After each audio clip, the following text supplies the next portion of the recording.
Hello বন্ধুরা, আমি আজকে কাঁকরোল দিয়ে একটা নতুন রেসিপি বানিয়েছি। কাঁকরোল এমন একটা সবজি যে সবাই ভালো খায় না, একটু অন্যরকমভাবে রান্না করলে সবাই ভালো খায়। প্রথমে কড়াই গরম করে সর্ষের তেল দিয়ে কাঁকরোলটাকে নুন হলুদ মেখে ভালো করে লাল লাল করে ভেজে নিলাম।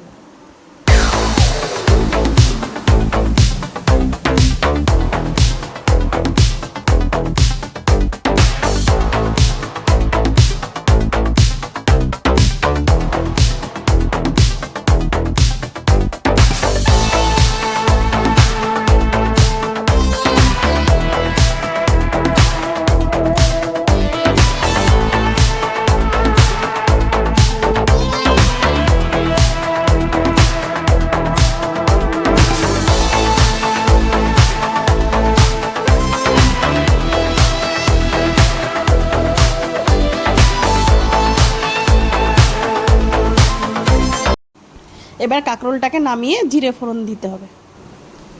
এবার জিরেটা একটু ভাজা হতে দেব।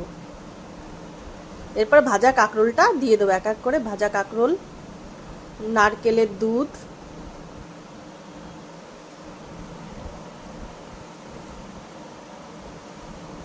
চিনি,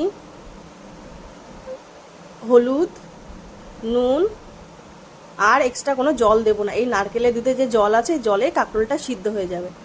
আর 2-3 মিনিটের জন্য এই ঢেকে দিয়ে রাখবো।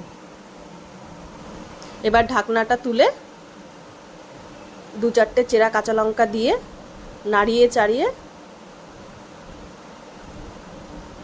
নামিয়ে দেবেন।